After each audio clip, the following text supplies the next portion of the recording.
that was the first thing we physically built. And like I said, it didn't make sense how we had it or how it happened, but it was there because of our hard work, determination, and relentlessness. We live by a quote, be the copy, not the paste. It's true, man. I mean, we can't do anything normal. And it's a blessing and a curse at the same time, because when you're literally reinventing the wheel, sometimes it's hard and you don't know what the outcome's going to be. You just got to know that you'll figure it out. I didn't have to talk to have friends. Right. I just had status. Okay. In high school. In high school. We understand that like not every day is going to be 100%. That's not the point here. But are you doing things intentionally every day that you know make you happy to keep you with that fulfillment? Yeah. Right. So you may be going for like impact on 1 million humans, and you may be working 16-hour days. You might not be getting to spend the time with your family you want to. You may not be making the money you want to because you're giving back, but you're going for a bigger picture, right? You're going for that fulfillment, and people miss that. That's what you're really going for. It's not success, it's fulfillment.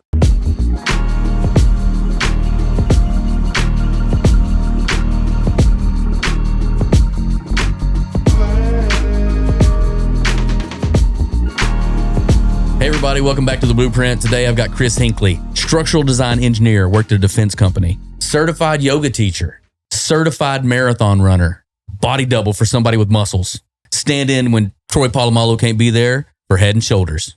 This guy is known as Thor, aka IT specialist, aka co-founder, aka man. This dude just does everything.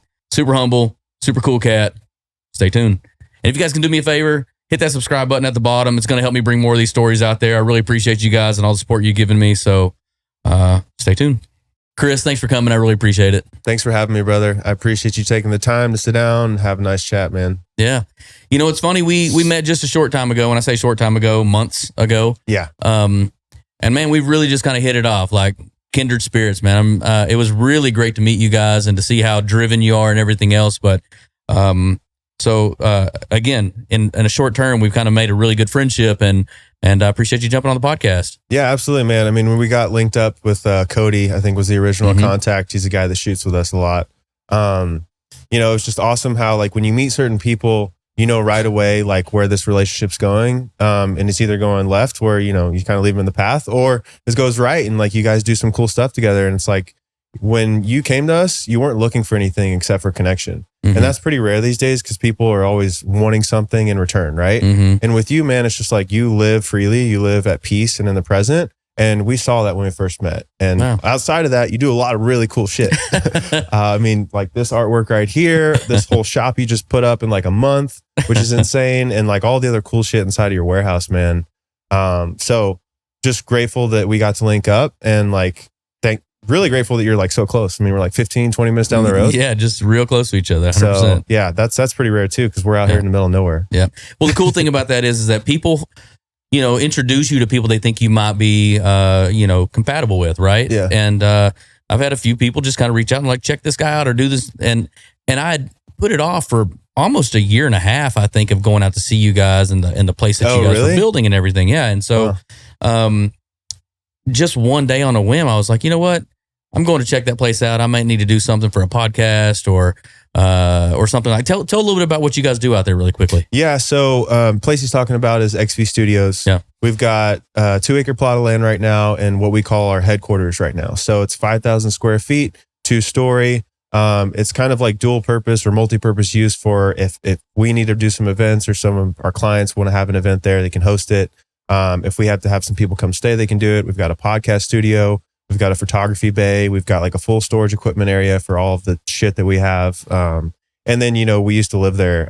Weston's still there at the time, but I moved on with my girlfriend. But it's a beautiful, beautiful creation we've made, and it doesn't make sense how it's there. Yeah. But it's there now, which is really cool because like doing what we do is really digital. We don't really have many tangible things that we create. And so this was the first thing, for one, we've had in our brain since we started this business together. Me and Weston, my business partner, amazing human brother, long story behind that.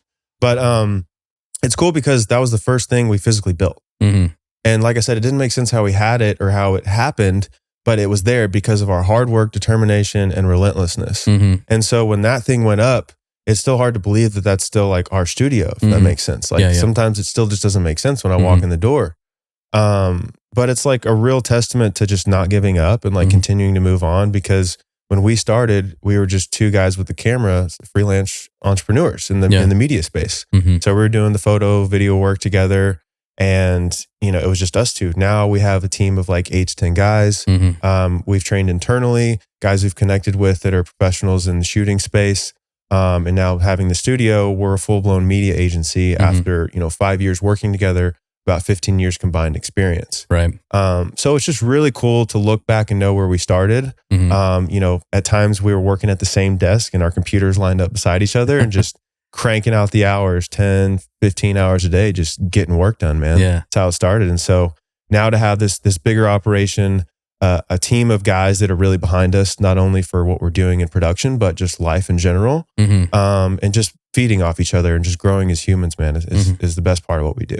Yeah, super cool, man. When I went over there, I saw everything and the passion you guys have. I mean, the aesthetics that are at that place, it's attention to the details, and I'm a big fan of that. You can tell what someone is, what their makeup is about when they go and you start looking. They point out the details in the room to you. What did you like after walking into the studio? What kind of realizations did you have, or what did you notice the most? I noticed the most, like I said, the details in the room, like even Weston pointing out like the lighting in the walls, or kind of how he's proud of that one. Yeah, 100%. Like even like the flow of the room, and how you guys have set things up inside the room to get from one space to another to make them all kind of work together. I thought that was really cool. It was very thought provoking.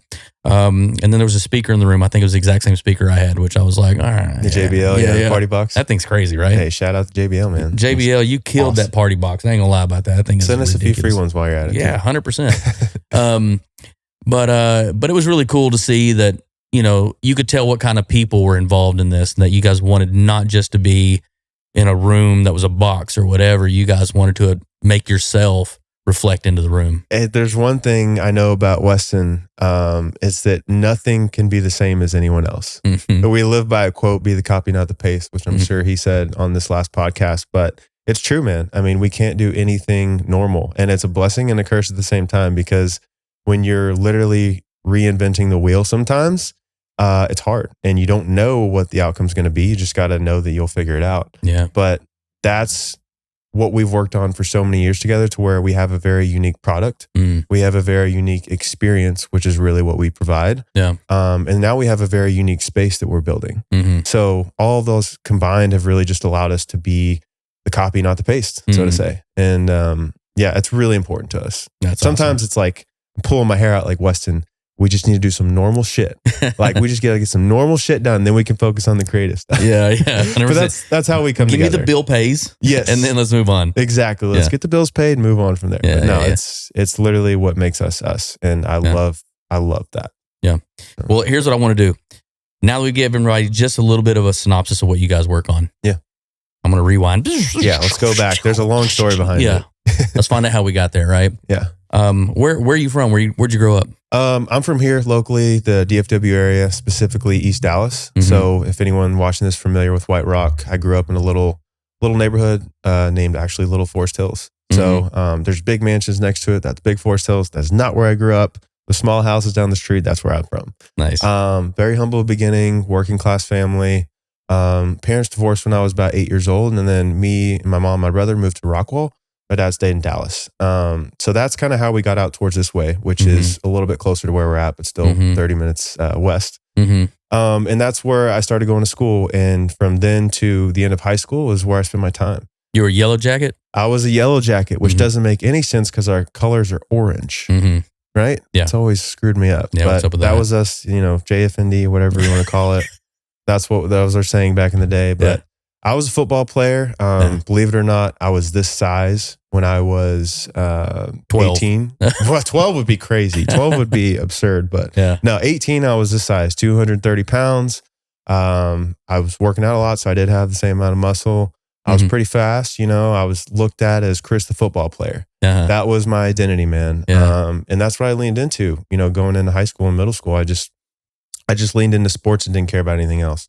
So when it comes to school, it was easy to me. So I just got it done. Yeah. Relationships, I was popular because I was on the football team. And, you know, I was lucky enough, grateful enough to join the varsity team when I was a sophomore, which in Texas, 5A, 6A football is a pretty big deal. Yeah, 100%. So I came up at the very beginning of my sophomore year. They pulled me out of JV practice day one and threw me on the team. And then the starting linebacker of the varsity football team tore his ACL that practice. And then I was a starting guy that day. Man. So got pulled up, head guy got hurt. Then I was a starter in a position I never played before in my life. And so I gained a lot of attention through that.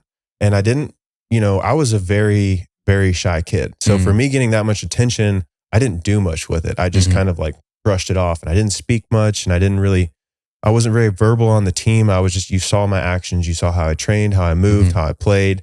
And that's why people followed me as a leader, right? Yeah. In some sort of way. But going through school, I just focused on football. And so summer times I was training, going to camps. And then when it came to my senior year, I was getting pulled out of class all the time, talking to coaches, going on visits. Like that was going to be my future. It was my ticket to college. And then maybe further on after that, right? Let's pause for just 1 second for you. Yeah, go ahead. You said you were a very shy guy. I was an introvert. Okay. By definition. You also said you were very popular. Yeah. And so you were saying that physically you were an imposing figure and people saw you as the guy. And because you succeeded on the field, that superseded the outgoing personality that it needed 100%. To be quite popular. I didn't have to talk to have friends. Right. I just had status. Okay. And so in high school, in high school, which is cool because, and then you said school came very easy to you. Yes. Has it always been that way? Have you always been like would you say you were a nerd? Yeah, I'd definitely call myself a nerd. Okay. I mean, you can't be a mechanical engineer and not be a nerd. Yeah. Facts. You do too much math. Yeah. But I would say school always came pretty easily to me in a sense that I didn't have to study much to really understand the lessons and like get by. It's funny. I never failed a class, but I failed my 6th grade math class because I straight up just did not try whatsoever. Yeah. Didn't put any effort into it. But every other class, it was like a A or a B without any sort of effort, just getting the job done. Yeah. So you said you didn't put any effort into that whatsoever. No. What year was that? 6th grade? 6th grade? Yeah. What year did you move to Rockwall?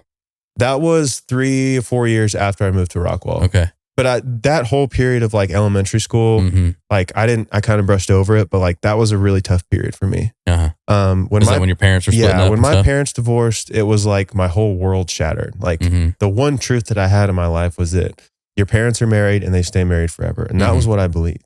Yeah. And so I would, they fought a lot, they bickered, and they would scream at each other. And I would go in my room at night and just cover my ears and just tell myself like, they're not going to get a divorce. They would never do that. It's going to be okay.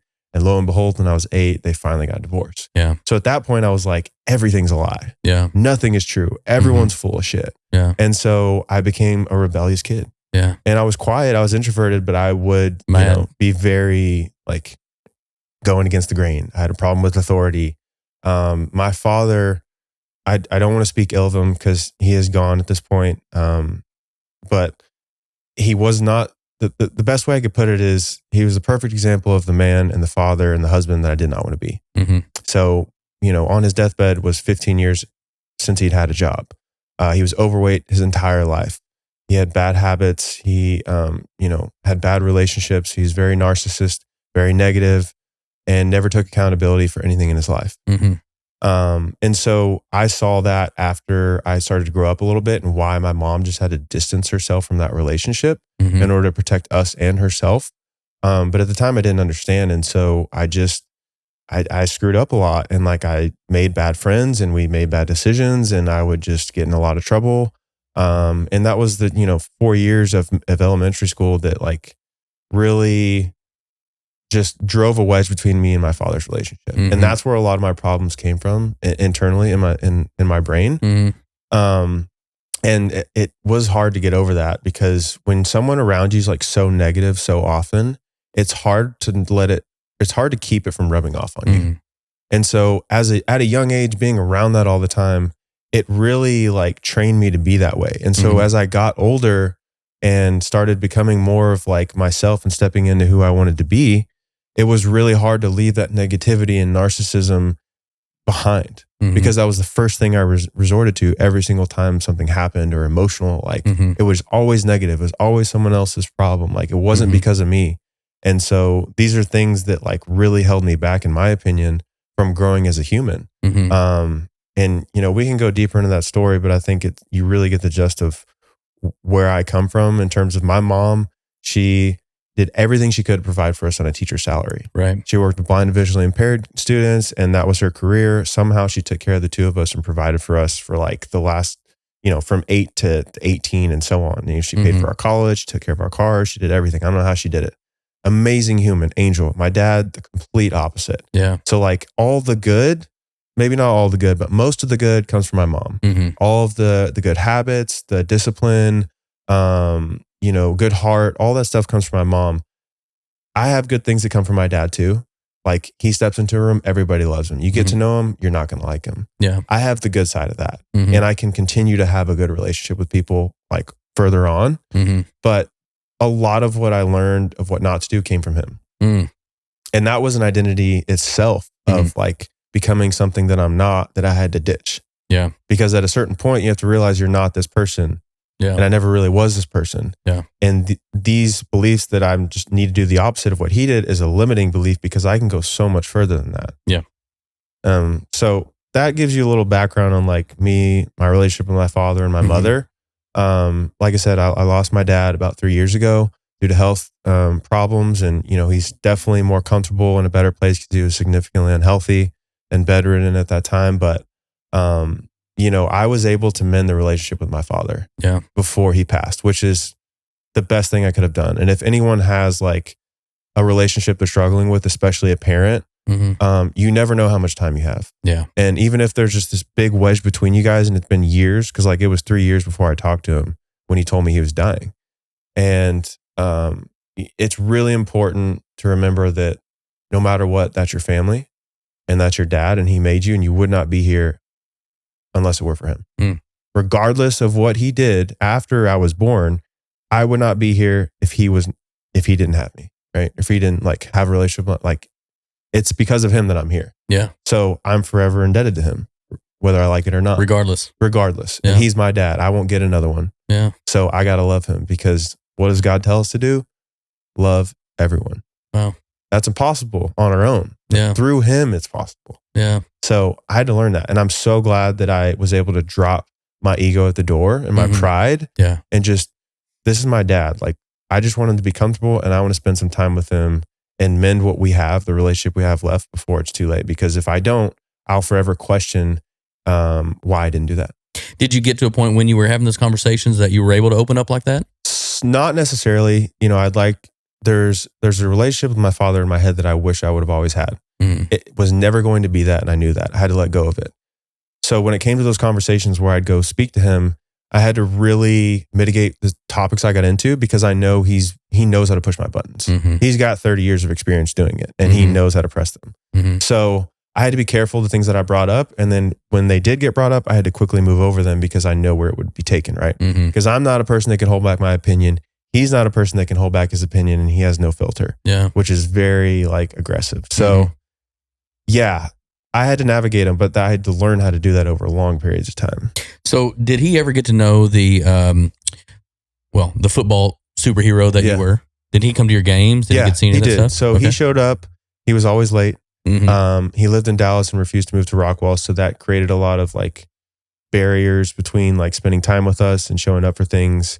When we were with him, we weren't allowed to spend time with our friends from Rockwall or in Rockwall. And, you know, he had us in some not the best places. Like we stayed in some random old lady's house in the ghetto in Dallas one time. We stayed in Pleasant Grove in a house. We stayed in Oak Cliff in a house. And these aren't like the most comfortable areas. So I go from like suburbia, protected Rockwall to like the hood in Dallas, like twice a week. And like, so I'm torn between this, like, why am I having to be in poverty for no reason? Yeah. But yet I come back to here and this is my real life. And I have to like my life is split from 8 years old and on. It unlocked this new chapter of like, no one's going to take care of you except for you.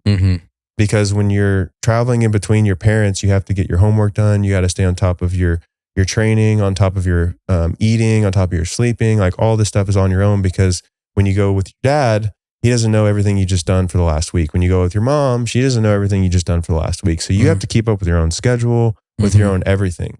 from a very young age. And so it taught me how to grow up really fast. Mm-hmm. And I had a real understanding of the world from like a younger age, I feel like, because I saw it for what it was and my bubble was burst. Yeah. And so financially speaking, I understand how hard it was to make money. And I really respected the dollar. And especially when my mom would give me money because I knew how hard she worked for it. And I knew my dad didn't have any. And so understanding that from a young age allowed me to save money, allowed me to get jobs. Like I was very much independent. And so when it came to that transition after high school, it was really easy because I was already living like that.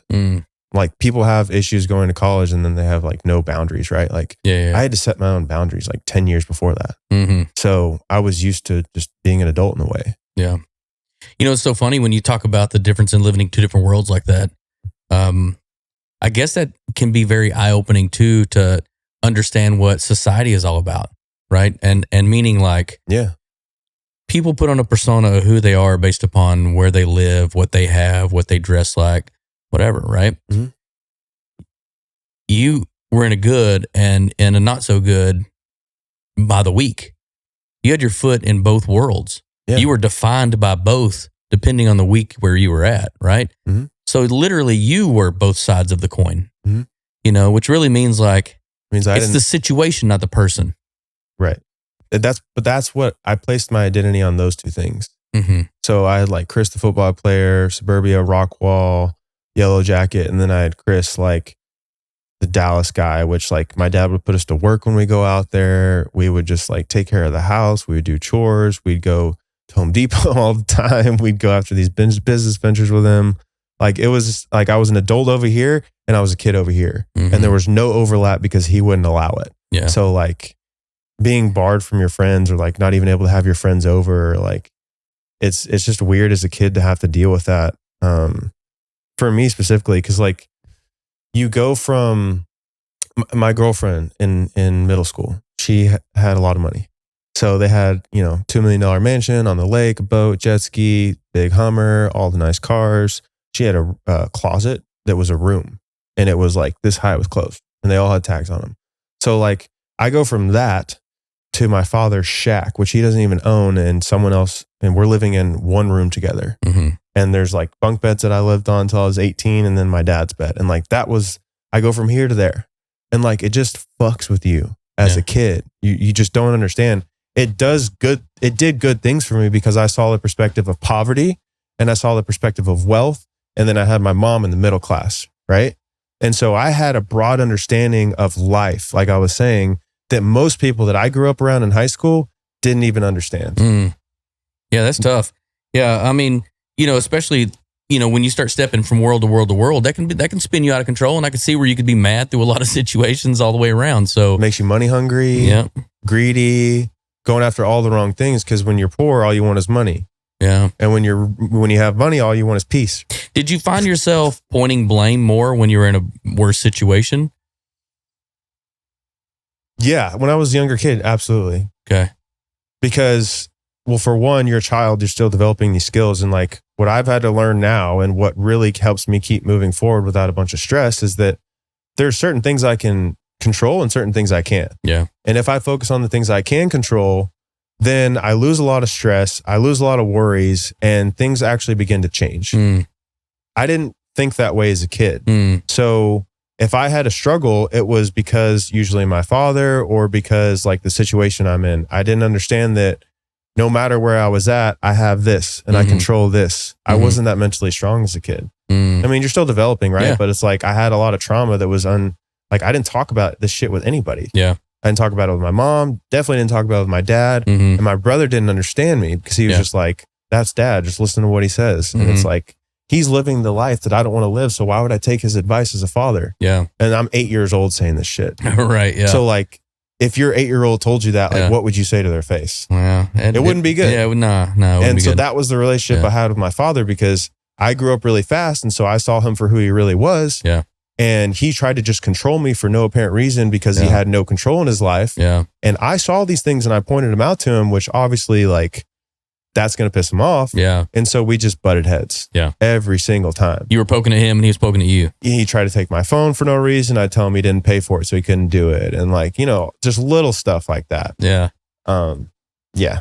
That's my dad. Yeah, that's awesome. I just envisioning this 6'4", 230-pound 8-year-old covering his ears and yelling in his room. Wasn't that big then. I was a little more chubby and I was a little bit shorter, but yeah, I had the hanger behind me. That's for sure. Yeah. I was a stubborn son of a bitch. You were always a big kid though, huh? I was always a chubby kid. It's funny. My mom, she always told me I was a 10-pound baby. Turns out I was not a 10-pound baby. I was an 8.9-pound baby and 22 inches long. So I was long and skinny as a kid. Right whenever I was like 8 to 10 years old, I like hit a growth spurt and I got chunky. And I wasn't doing anything different. I wasn't eating different. I was actually more active. But man, I got chunky. Yeah. And like I could find a picture and show it to you. I was a chubby kid. Isn't that crazy? I was a 9-pound baby when I was born. You were? Look at the two of us now. It's crazy. You never know. Like I know girls that are like 5'4", and they were 10-pound babies. Yeah. So they just got cooked a little bit too long. I had the coach from Baylor came down and gave me a gift certificate for a free tryout to his football team when I turned 18 years old. No way. Came down and gave one to every baby that was over 9 pounds. Oh, so wow. My birth certificate has like a Baylor football player on it. That's or whatever. hilarious. That's so funny. Yeah, kind of crazy. I was like, well, you missed on that one, dog. Like maybe I was a kicker. I don't know. Yeah, exactly. No, but I was always a chubby kid. I like in middle school, I lengthened. So I lost a lot of the chubbiness. And then I was like the 6'2" guy. Not that I am now, but like I wasn't chubby anymore. So that was really my stepping out from 6th grade to 7th grade. I grew a few inches and I went from chubby to like slender and more athletic. And I was 170. I remember this because it's the last weight I remember. I was 170 pounds. That was the only time I was under 200 pounds for the next like. What grade was this? 10 years of my life. 7th grade? 7th grade. 170 pounds, 6'1" or 6'2". And then it just kept going up from there. Just dump trucking kids at that age. Just literally. So I played every position. I couldn't carry the ball because I was still too heavy. They had that rule, you had like the X's on your helmet. So I played lineman. I played, all the special teams. And, I actually started football only a year before middle school. So like I started late. Yeah. I didn't play that sport for long. Yeah. I was just a big body. And then when I got to high school is really when I like stepped up, went on varsity.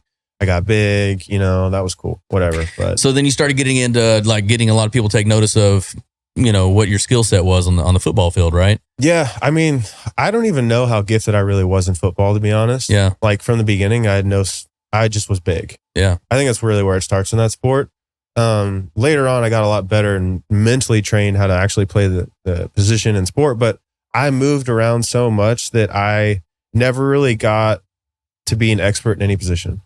I started as a lineman because I was big, and then I moved to linebacker because they needed me, and I fit a linebacker position the way I looked and mold. And then everyone started getting hurt on the defense the next year, so I played safety, I played stand-up DN, I played like H-back at one point, and so I never really like got super good at one position, and never had enough film, and that's kind of what killed me when it came to college recruiting. Like, got like on paper 235. 4.5, bench 350, squat of 475, hand clean 315, like varsity since sophomore year.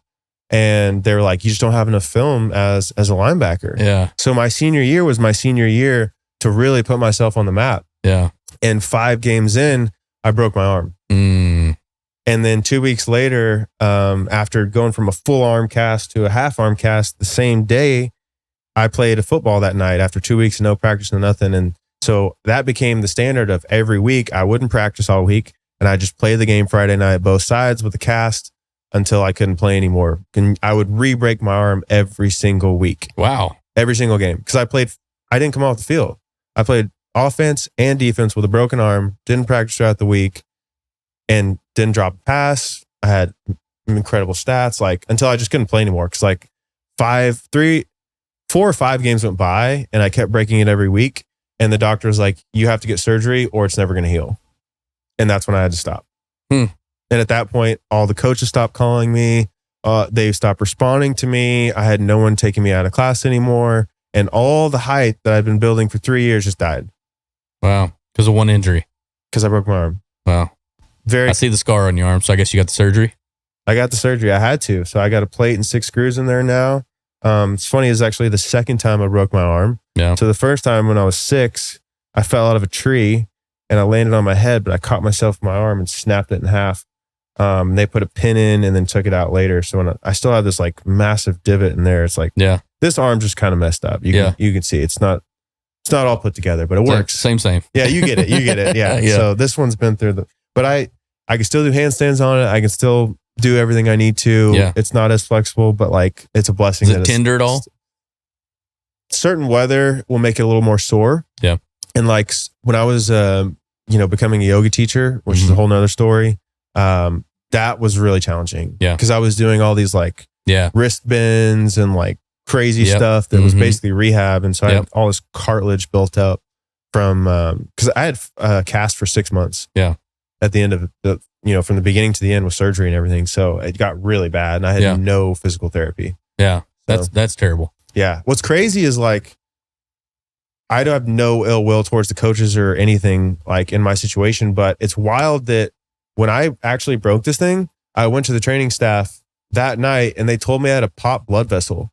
So I actually went on an official visit the next day to the University of Arkansas, and that whole weekend just went around with a broken arm, like to the game, the parties, met the coaches, the players, went on the field, all that stuff. And so in the middle of the game, I look at my arm, it's like wrapped in an ace bandage, and it's like you just like blew it up. Yeah. It's like that swollen. And so next Monday I went back and was in a full arm cast. That's how it happened. Yeah. And then 2 weeks later, they're like, do you want to play? And I'm like, is it smart to play? And they're like, do you want to play? And I was like, yeah, of course I want to play. I need film. And so they let me play. And then it just created this bigger issue that if I would have waited 2 more weeks, man, I would have been fine. Yeah. And it became this 5-6 month ordeal, this whole mental battle, like started abusing drugs, alcohol, like just not giving a shit. And like, I took a D2 offer because it was the only thing I had. So I went down a bad path that I feel like I could have been advised a little bit better on. But like, obviously everyone has their own agenda and like coaches wanted to win. I was a big player and they wanted me back on the field. So, I mean, looking back, best decision I ever made because it took me down the right path, even though it was a brutal one. Yeah. But, I feel like a lot of that could have been avoided with just somebody logical talking to me. Yeah. Yeah, especially for, a mechanical engineer, for it to be swayed emotionally on something instead of thinking of like, these are the steps it takes to get right or whatever, you know what I mean? So it's just two sides of every coin. When you see a person, they emotionally get involved in something else or don't know what to believe in, right? Yeah. So there's a long path that shows how you kind of got to some of those answers you came out with. Yeah. Right. I mean, like I played football my first semester in college and then I got into alcohol really bad. I was drinking like Thursday to Monday every week. What was the drink of choice, by the way? Anything with alcohol in it. Is this hard liquor? Is this beer? What are we talking about? Liquor, beer, punches, you name it. Like this is West Texas. Everclear. Whatever, dude. It didn't matter. Like if it got me drunk, I was drinking it. Yeah. So one morning I woke up in my dormitory, like common room, and I was just passed out on the couch. I had like 25 beer tabs in my pocket from the night before. Cause I remembered I was like going to count them. So I was just curious. I had 25 beer taps and that was on top of shots, on top of punch, on top of, and I was like, whoa, this is out of control. And I was already like, I had gotten 3 MIC tickets in 2 months. Wow. My first semester in college, because this was a dry county. It was West Texas. It was like a very small campus and there was 4 different police departments patrolling it. What is MIC? Minor consumption. So under the age of 21 and drinking or just having alcohol in your system. MIP is what we called it back in the day. MIP, minor possession, minor consumption, same thing, same ticket. So I got in a bit of trouble. Thankfully, my mom helped me get a lawyer, got a couple tickets off I got them off my record finally, but I had to leave that school. Yeah. I was like, I'm done with football. I'm done with this. This is not good for me. I got to move on some sort of way. Yeah. So I left the school in December and then just went to like Texas A&M Commerce to keep like classes going. And then eventually ended up at the University of Arkansas the next year. Okay. And then I spent 3 years there. And that's really where I like found myself because no longer was I Chris the football player. No longer was I like any of that stuff, which was my only identity. And I finally was able to figure out, okay, as a civilian, that's what I call myself. What do I want to do with my time? Yeah. Because I have so much now. Like as a football player in college, you have no time. It's school, it's sleep, it's working out, practice, and it's film, and it's eating. That's it. So now I have all this time. What do I do with it? Well, I found really good friends, thankfully. The first people I found were good friends. And they taught me that, for one, you don't have to be fucked up every time you go do something. which I thought was Odd. You don't have to be drunk every time you go to a function or do anything outside that's like social. You can be vulnerable and not be judged. You can have fun and be goofy, and like you can get outside in nature, which like I think is the best thing anyone can do, and explore, because there's a lot to explore. And so I found a love for that. So I started hiking. I started rock climbing. I went on a canoe trip with our friends. I did a lot of backpacking. Went to like a 2-week backpacking trip in college. And so I just got around some really good people, and like, it's so underrated, the circle of humans that are around you. And we live by a quote: if a circle doesn't inspire you, it's not a circle, it's a cage. And that's, it's so true, because who you are in proximity is like who you become. So if you have a bunch of people around you, you're a good human, you're going to lean into those things. You're just tempted naturally. So like when I got out of that space and I got around really good humans, I started to grow instead of just like remaining stationary almost. And then with school, I just decided to become a mechanical engineer because that was what my brother did. I knew anything he could do, I could do, because we came out of the same woman. Yeah. So I went after that. It was a good, job demand at the time. He's an older brother? He's an older brother. He's 2 years older. And he was already at Arkansas too. So I knew the school was good. I visited him. I knew some of his friends, which is the first people I met. And then he had a place to stay. So it was like a really good landing ground. Yeah. Landing spot for me, especially after all that mess. My mom was happy about it. It was a cheap school. I got in-state. They had a good mechanical engineering program, and it was an amazing campus. Like Northwest Arkansas is beautiful, bro. How did you get in-state? So bordering states of Arkansas, they used to get 100% depending on your SAT, ACT scores. When I went through, it was like up to 80% depending on your scores. And now it might be different, but they were trying to incentivize bordering states to send their students over to Arkansas. So they offered in-state tuition. And so we were able to hop on that train. My brother got 100% in-state. I got 80%. So I got my degree for like $40-something thousand.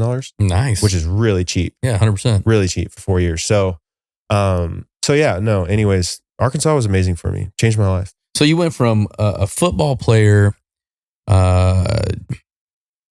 defined by physical abilities, ran that truck straight off the road, 25 beer tabs in your pocket. Yeah. Trying to find out how many beers it took to get Thor drunk.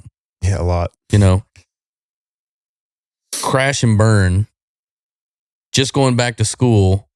When you went back to A&M Commerce, you decided that you were going to be a mechanical engineer, or you were just getting basics out of the way? Sorry, no. I made that decision when I started college, but as most people know that went through it, like, it's not really important that you have your major set until like maybe a year after you start. So I did general engineering because that was what the school offered. They didn't have a mechanical route where I was. And then the next school, same thing. They only had construction, but most of those classes carried over. So like I was just general engineering, construction engineering, and then I was mechanical because they had a full-blown program for it. So that was when I was like, yep, this is what I'm doing basically, as far as engineering, because there's biomedical, there's construction science, there's all kinds of different stuff. So you said school came pretty easily to you. The ACT scores and the SATs are up there? SATs, ACTs, hardest test I've ever taken. I don't understand it. I sucked at those. I did decent and decent enough. I was super cracked out on Adderall and Vyvanse at the time, which I did not know how to control. I took way too much, and I was just like, I almost had a heart attack. I felt like. So that probably didn't help me, but I got good enough scores to get in. So, and at the time, like as a football player, it didn't matter what my scores were. They were just going to get me in no matter what. So those didn't mean anything, especially after I had a semester under my belt, because they were only looking at college credits because they don't care about high school after you start college. So I had good grades even with starting football and doing all that craziness, which is wild. Like I had straight A's. There was only one class I had a B in, but it was my English teacher, and she was like, failed everyone. But yeah, no, I found I was really, really good at school, and I was really gifted in math. Because I got thrown chemistry 1, chemistry 2, physics 1, physics 2, Cal 1, 2, and 3, linear algebra, statics, dynamics. Like these are all super, super heavy math courses, and they involve like doing the math as well as real life application and understanding how they come together. So it's like this rocket takes off from Earth and goes around the moon and comes back. How long does it take? How long is the path? How much fuel needs to be in the engine? Like that type of shit, which is crazy. So it's like one answer is 3 pages of math. And that was easy to me. There was one professor that failed just about everyone, and he had the hardest class. He was this 95-year-old Asian man that barely spoke English. He literally wrote the textbook on the class. This is for statics and dynamics. And all of his tests were 3 questions. Handwritten, no equation sheet, no calculator. 3 questions, you have an hour and a half to complete it. Each answer is 2.5 to 3 pages long, depending on how well you show your work. Mm-hmm. So I made damn near 100 on every single one of those tests. I killed the curve for everybody, and I barely studied. I didn't show up to class. Yeah. I had people take the quizzes for me. I got the homeworks, but when it came to test time, I knew how to study. I knew how to read the books. I knew how to learn. That's what I learned in college. I learned how to learn.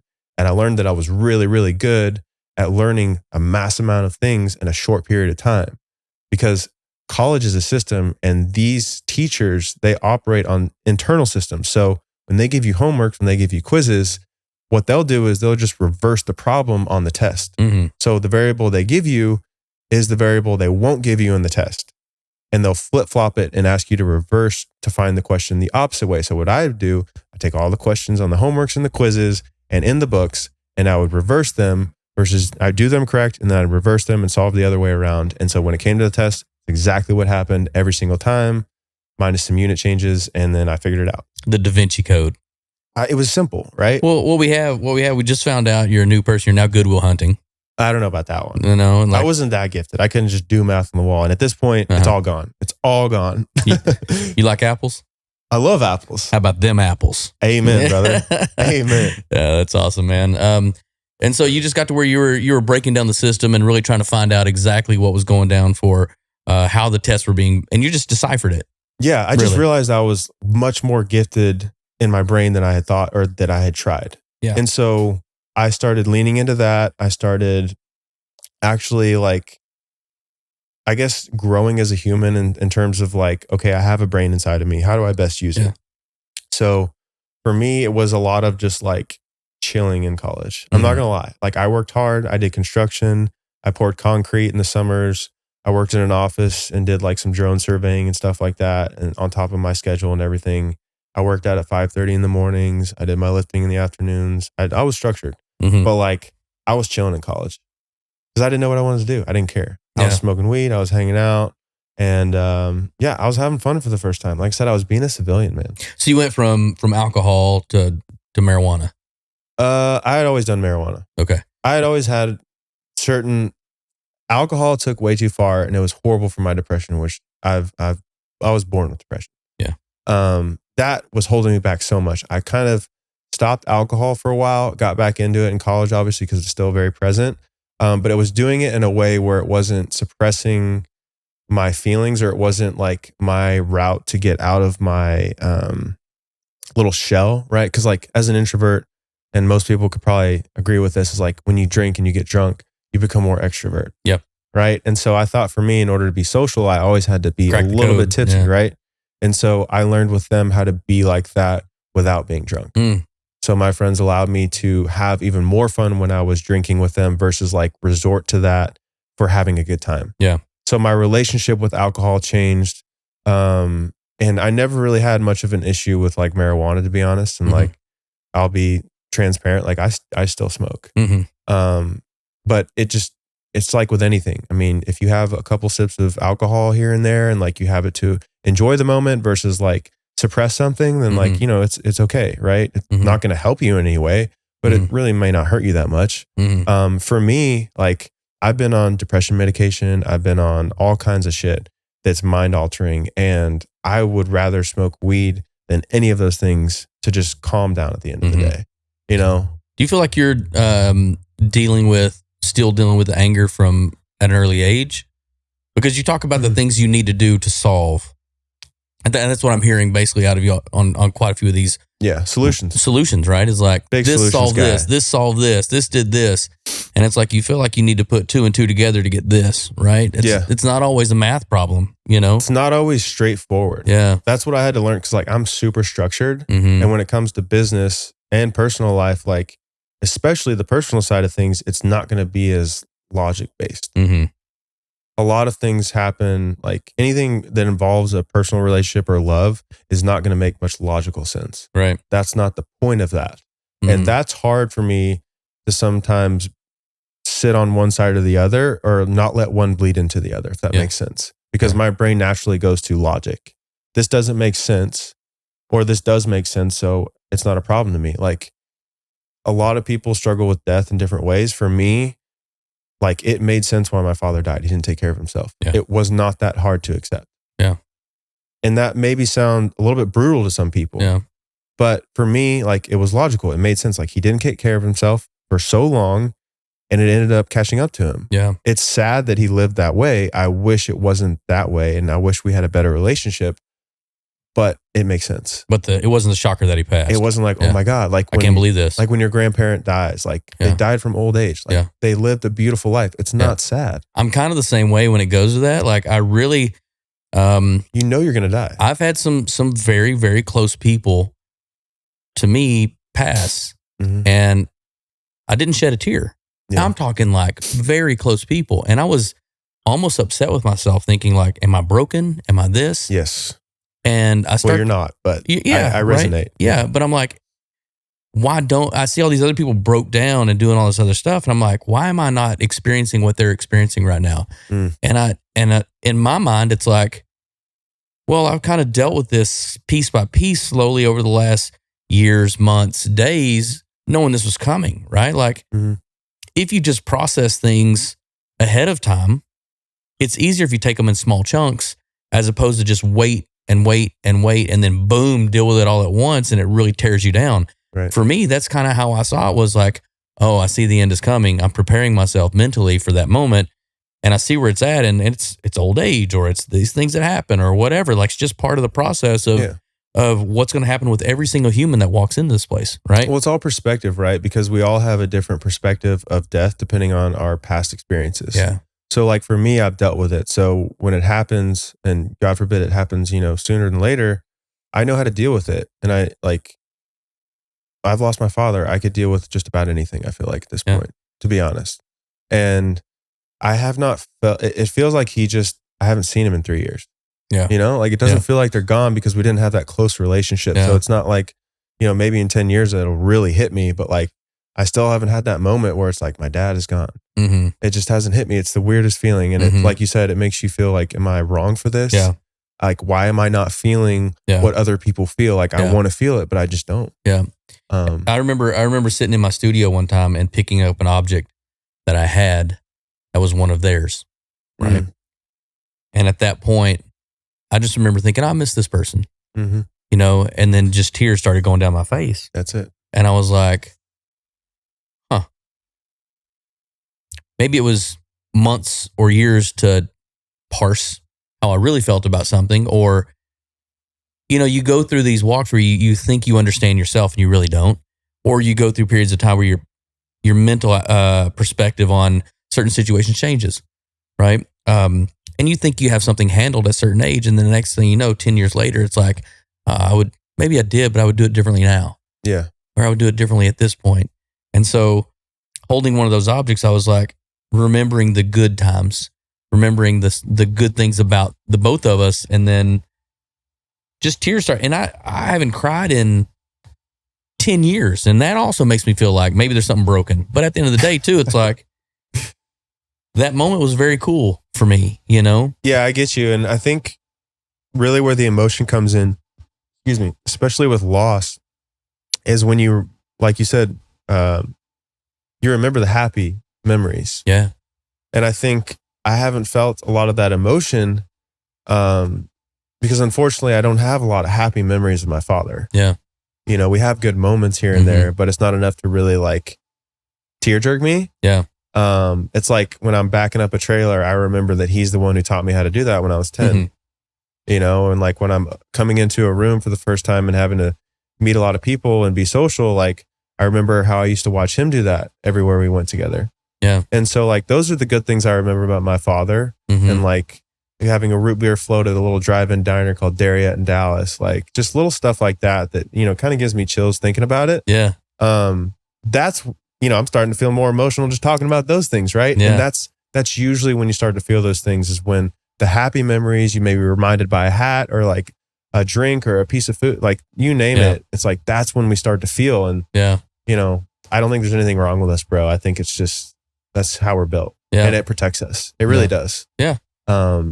because people that don't know how to deal with loss, they place a lot of their happiness in things that are so volatile. And that's something me and Weston talk about a lot, is like, you have to make sure that your happiness is dependent upon things that you can actually control. Yeah.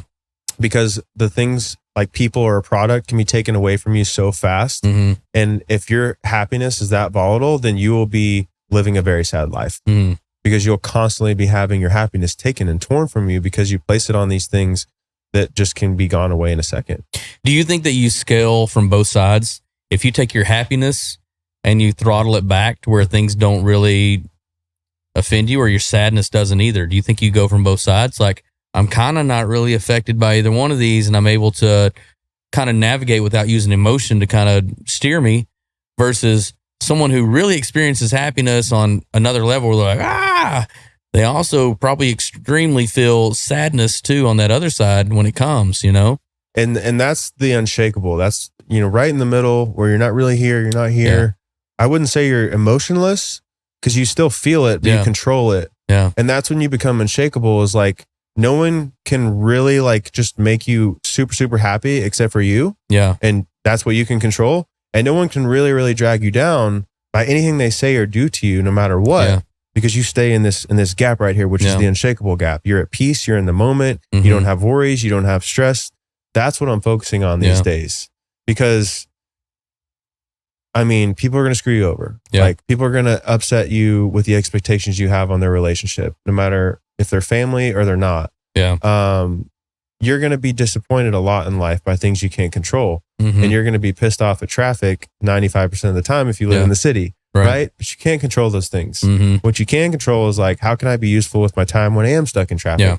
Who can I call? Who can I bless with happiness today? Like, who can I have time here that God's given me to protect me from probably a wreck, probably something worse. Yeah.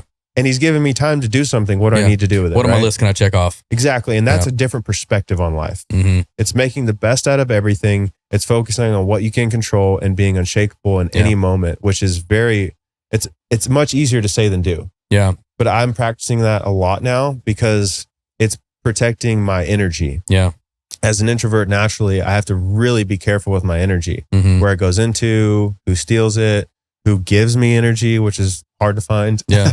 But you're one of those people, bro. Yeah. So you too, brother. that. Yeah. Thank Honestly. you, man. I had a coach one time that told me, it was like, Brandon, never too high, never too low. And if you can stay in there, like, don't let all your energy get pulled out of like an over celebration. Right? You just did your job. Yep. You did what you were planning to do the entire time, and don't act like it's your first time ever to do it. So never too high. True. Never too low. If you've messed up, that doesn't define you. You're not at the bottom. You just had your worst moment, and you've had your best moment. Don't cry over this and scream and stomp your foot, and don't celebrate like you're the best thing in the world. Like, you're probably somewhere in the middle, because this is not every time, and this is not every time. Right. So manage the gap. How do you feel like you manage that gap? I try to keep perspective on it, to be quite honest. I try to realize what role I play in the world.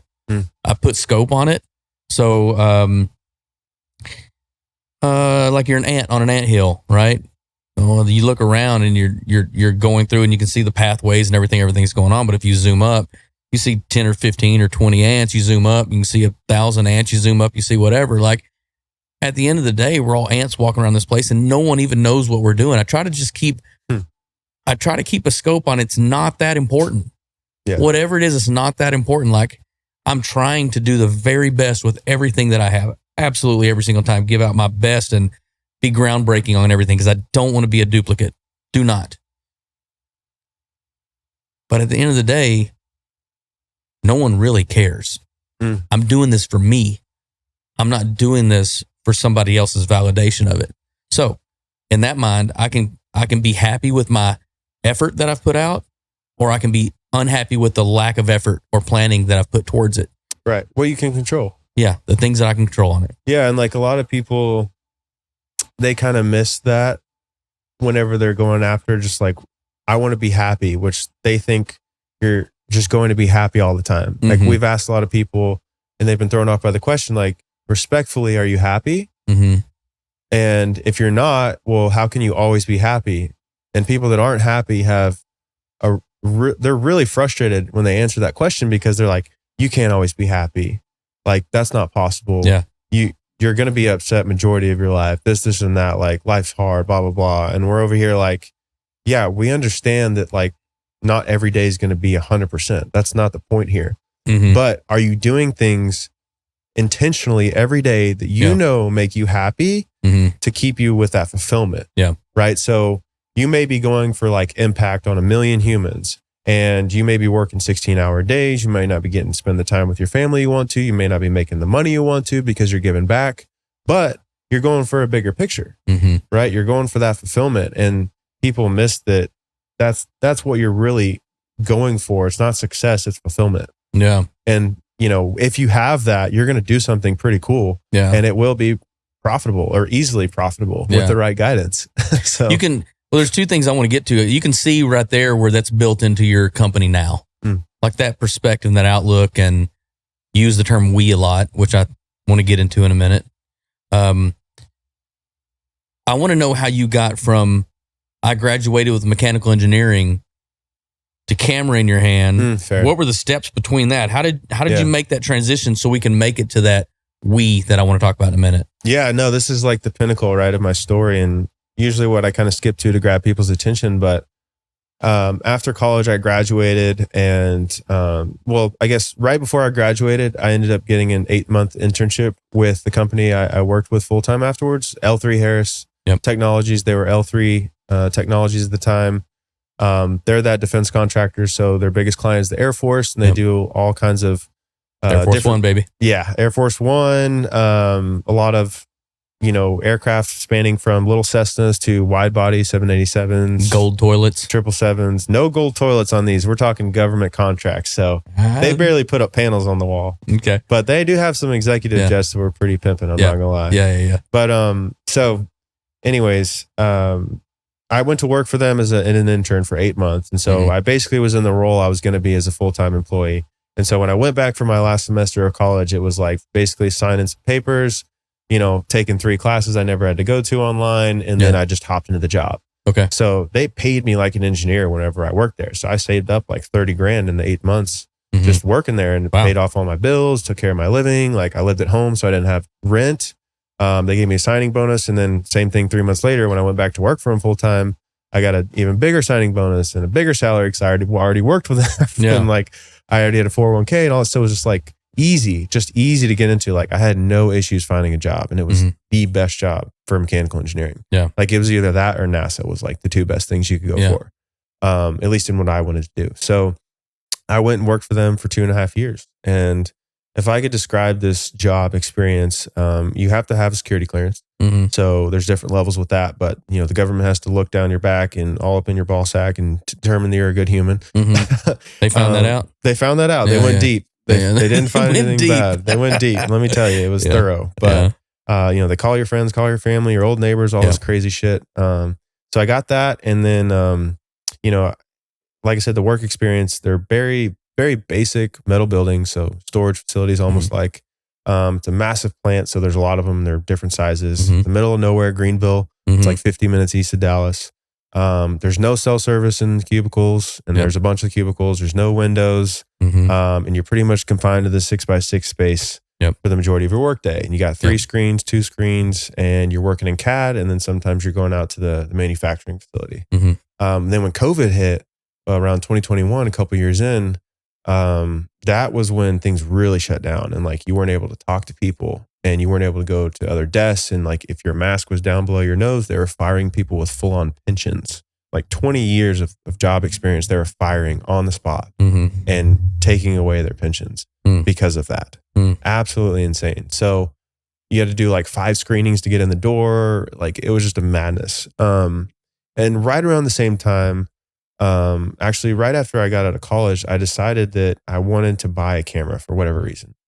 This is right after college. I was living with my brother, and Weston, which you know, was a friend of mine for, I want to say like 5 or 6 years at that point. So I met him when I was a sophomore in high school, and he was my brother's age.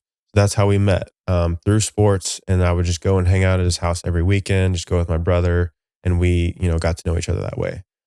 Is your brother a big guy too? He's a short guy. He's 5'9". Mm. He's a little bit shorter. He's darker hair.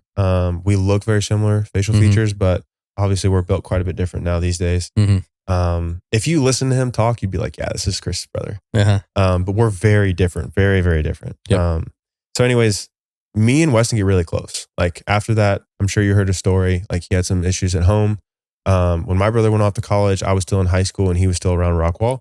So when he needed a place to stay, I was like, come on over. My brother's room's empty. You can stay there as long as you want. And then from then on, like he was family and we were that tight. And throughout all of my football, all of my engineering career and so on to date, he's been consistent in my life. He's the only person outside of my family that's been that consistent throughout all different phases of my life and actually cared to check in. So for one, that's the background we have. This is my business partner, my best friend, my brother. Love that dude. So anyways, I bought my first camera setup off of him because I was just, for whatever reason, curious and finding a challenge. And iPhone sucked at the time, terrible photos. I was planning on traveling, so I wanted to get something to capture some of those moments. So I bought his old setup for like $400 and I played around with it for a year. And to be honest, it frustrated the shit out of me. I hated it. Like, yeah, he's laughing over here because he knows, like everybody goes through it. So for a year, I picked it up, put it down, picked it up, put it down. And I was only messing with photos at the time. And so I'll never forget my first actual shoot. I had gotten pretty decent at photos and I was hanging out with my friends from Colorado. They were getting engaged or they just got engaged and they had their engagement photos from a GoPro. They took it themselves. They were like literally 8 megapixels. You could see the squares. It was sad. They were terrible. So I told them that and I was like, guys, if you guys can come down to Dallas, I can stage the shoot. I can get you some way better photos than this. Like I was confident that I could do something better. And that'll be like my little gift to you. So they came down to Dallas, went around White Rock Lake, staged them in all these different places, got some really cool stuff, used Weston's old computer to edit because we were living together at the time. And then I was just like hooked when I got their reaction. They were in tears. They were so happy. They never gotten images that were so beautiful of them shot like that before. And it just like, I get butterflies thinking about it because that was the moment where I knew this is what I wanted to do every single day forever in some sort of way or fashion. I thought it was photos. It was a bigger thing than that, right? It was that taking an idea that you have and conjuring up this product, which was digital at the time, and giving it to someone and having a reaction from it and seeing the emotion from something in your brain that you decided to put together. And like that feeling was something that I've never lost a love for. Like the fire's never gone out. And then it shifted to like video, and then it shifted to like building a team, and then it shifted to like all these other things in my life that I just like love to build. Anyway, so that fulfillment was really what sparked it. And so after that, I just dove in heavy every day, YouTube, searching gear, upgrading my camera equipment. Eventually Weston started trusting me enough to like send me to some shoots that he didn't have time to. So I'd do some like family photo shoots or like some portraits or something simple like that. And then I would actually take time off out of my work days, like paid time off, to go help him on set, with anything he had whenever he gave me an opportunity. So like I wanted to help him as a friend, and I also wanted to learn because I wasn't getting these opportunities. So I was able to hop on like video sets, and we did some interviews. We did some like social media content. We did a commercial. We did a bunch of photography, and like I just got hands-on experience and everything. And so I was full-time in both areas. So like when I wasn't at work, I was at home on YouTube. And when I wasn't on YouTube at home, I was going out and shooting anything I possibly could. Yeah. Shooting my dogs, my girlfriend, my family, like you name it, I was shooting it. And so I was just hooked, and I knew that this is what I needed to do. Like if there was ever a time for a risk to be taken, it was now. And I didn't know what that looked like. I didn't know how it would happen because, I just spent 12 freaking years studying to be an engineer. And now I'm 2 years into it and I'm about to leave it behind. Like, that's crazy, bro. Yeah. I spent so much money on this degree and all this stuff. And like my mom, what is she going to think? She sacrificed all this stuff for me. And it didn't matter to me, as bad as it sounds. I didn't care. I knew that like what I felt with this thing, whatever it was a feeling I never had. I didn't have it for sports, for school, for people, for nothing. This is the only time where I just had a burning desire to create. And I didn't want to leave that. I didn't want to let it go. Yeah. And so, I just continued to do stuff on the side when I was at work. I wasn't always the best employee. My mind was going off, right? I was making calls and stuff, but like I stayed hungry, and like I wasn't even really getting paid much for it, but I didn't care. And I kept buying stuff. I kept getting new equipment. I matched the same stuff that Weston had so that I could actually like help him, and like be of some sort of value since I didn't have the experience yet.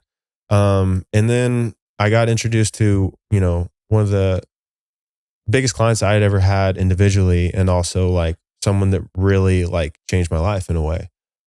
His name's Jake Roach. At the time he was married, and his wife was really big on social media as like a fashion blogger, and they grew their page to 1 million followers. We're making racks, like building houses, buying land, having kids. He had some personal stuff happen, and it kind of like, was the same time that we got together. Him and his wife had a falling out, and so they split, and he wanted to become like a hunting influencer because he did all the back end stuff for her. So he knows how the business side of Instagram works as far as how to grow it. Yeah. And he wanted to do the same thing for himself now, but as a hunting influencer. Yeah. So we had done some bird game hunts in West Texas, and gone out and shot some sandhill crane and some field duck and stuff like that. And he loved what I did with him. And we did some like short little segments on cooking, on just like question, Q&A stuff. And he liked my creative vision for things. So I'll never forget, he called me up Christmas dinner, and I'm sitting there with my family. I'm going back to work in 4 days. And he's like, hey man, I want to bring you on this year and do all this stuff together. I want to go on 8 big game hunts all around the world. I want to go to South Africa, Montana, New Mexico, a few other places. I want to do a bunch of smaller hunts for bird game in South Texas. I want to do a hunting recipe series. Like, he wanted to do all this stuff.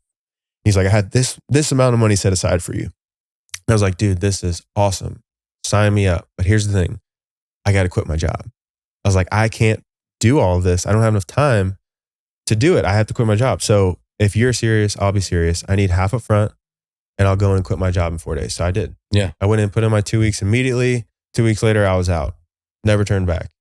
And that was the beginning of the next 5 years of chaos in my life. Which at the time, I took it on independently. Like, me and Weston weren't partners then. Yeah. Because he was growing his thing, and he was getting really, really busy. And I was, starting my thing. And he was also helping me as a mentor tremendously, right? From the creative space with people, with sales and everything. And so it just so happened that I continued, to help him a lot. I was staying busy in my own category with Jake. And then it came to 6 months later when we had our South Africa trip coming up.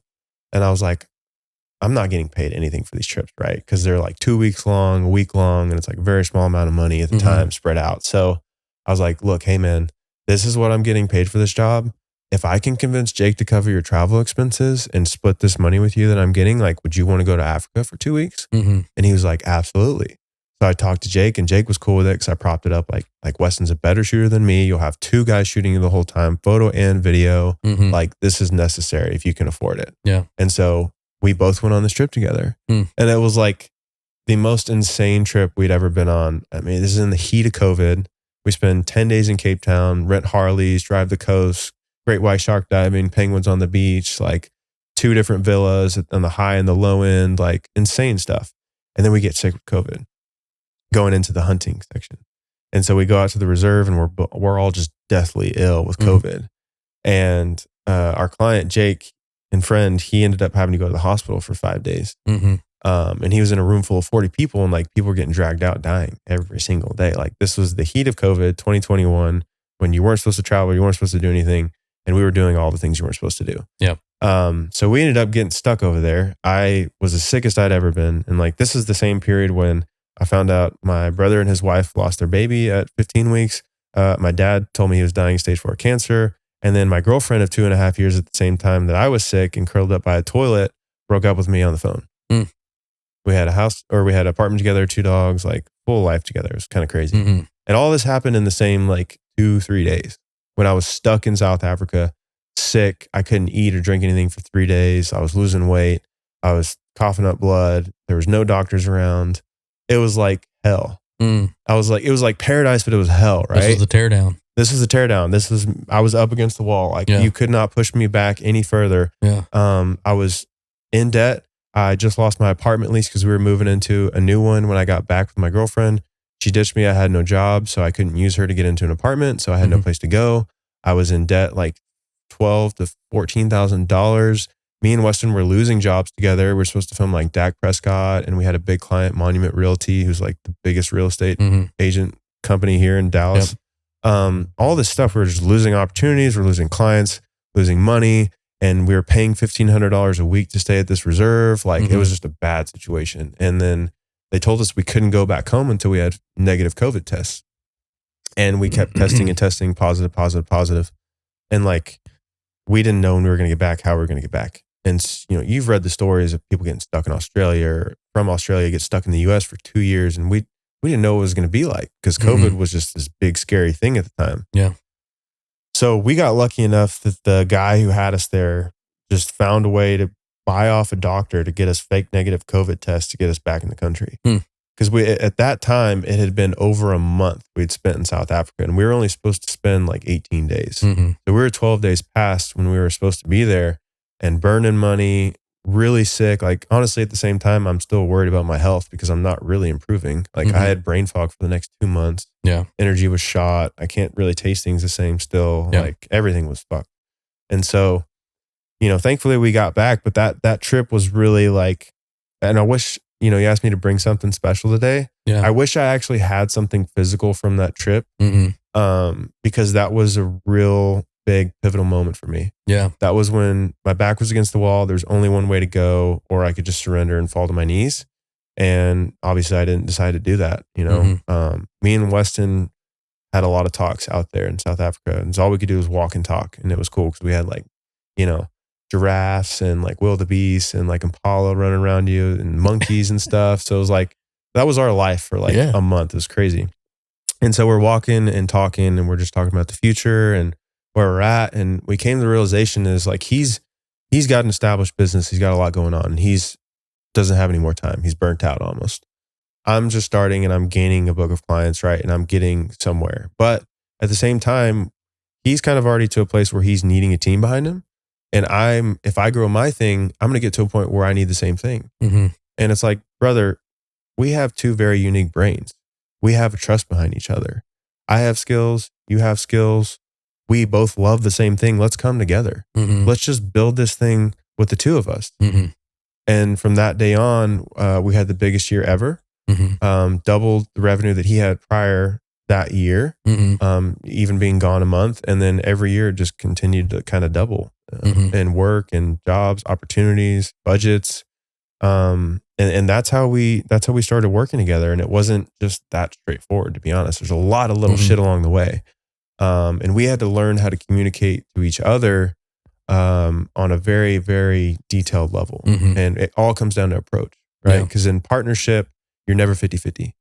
And I don't know if you've ever been in a partnership with someone. Yeah. Okay. So it's never 50-50, and you have to be okay with that, because there's going to be times where you might be at 80, they might be at 20, or you might be at 20, they might be at 80. Yeah. But as long as you have that trust behind the relationship and that loyalty, then it works. It's like a marriage. I always say it's just like a marriage. So when I get married, it'll be very easy. I know how this works.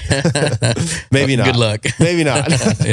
But anyway, so we just decided to come together and put our brains together. And like I said, he's an extreme creative. He's a visionary. You know, Weston, he's going.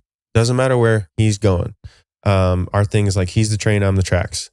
So like, we have a lot of similarities, but we also have natural strengths. His natural strength is like ideas and seeing things in a bigger picture. My strength is like seeing how they get done and what's realistic and time periods and stuff, right? Right. So those two combined is a pretty like dangerous competition. Or not a competition, sorry. It's Combination. Brain fog. Yeah, sorry, brain fog. So that's really where we operate. And you see that when, you know, you've probably first met us. You probably saw exactly how we fit. A lot of people do. And what we have is rare. And we know that. And we protect it. And we make sure that no matter what, you know, he knows that I'm just looking out for his best interest, and vice versa. He's always looking out for me. And that's how we operate. You know, he calls me every day. We talk every day. He checks in on me. I check on him. That's my brother. Yeah. I mean, you guys get to the point too, where in a room together, you guys are there. He has never met anybody that he didn't see as their best friend, right? Yeah. At first, right? Yeah. And then hard on his sleeve.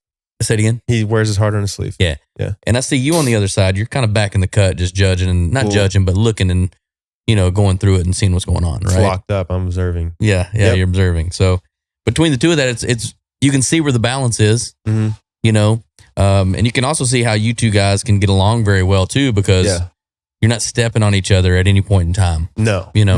And that's a big thing for us, is like leaving your ego at the door. There's no place in our business internally for ego. Now, when it comes to growing a business, and we've talked about this and gone back and forth, you kind of have to have some sort of an ego. Yeah. If you're really, really humble, then you're probably not going to gain the attention you want. Yeah. That's marketing, right? Yeah. But in the same sense, like with our internal team, no one is above anyone. When it comes to the guys that were interns that are now on our team, when it comes to us and them, like I really make sure that they understand, like, this doesn't work without you guys. Yeah. So in the same sense, we're on the same level. We just have different responsibilities. Right. Like obviously you may need guidance from us, and that's where we come in. But at the same time, is like, just because we have more experience doesn't mean that we're better than you. Right. It just means that we've had longer time to do it. Yeah. And so if they understand that, then they can grow for one. And then also like I said, it's just an ego thing that really can drive anyone down long term. Like if me and Weston worried about that, we would have been broken up a long time ago. It wouldn't have worked out year one. Yeah. And it like I said, it comes back to approach. Yeah. Like you and your wife, how would you say you guys approach each other? The funny thing is people always ask us that question, like, what is, how do you guys deal? Because they never see us fight. Like we just don't. Right. And so they always ask us, like, how are you guys compatible that way where you guys aren't pushing each other's buttons? And I said, well, we're not pushing each other's buttons. Right. Like I know what my strengths are and I know what hers are.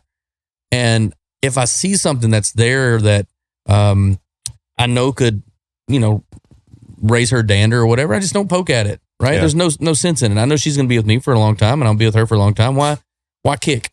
Hopefully. Right. And so, yeah, I mean, no, we're there. We're 28 years in and we're locked up. So if 28 she tries, years, really? Yeah, 28 years. If she decides to leave me, she's going to be locked up under the bed or something, and just like, don't worry about it. She might like that. Yeah, maybe. But honestly, like I've never said a cuss word to her in my life. I've never ever. Zero. Man, I'm not that strong. You have to have one person that you respect above all that other stuff. And if you can't give them that amount, right? You can't put your crap to the side, swallow your stuff to go, okay, cool. Like I get where you're at. Man, like think about it for just 1 second. Like who gets total respect? Who? From me? Like you're asking? Them. Yeah. I mean, Weston gets total respect for sure. Avery. You ever cussed him out? I don't know. Funny.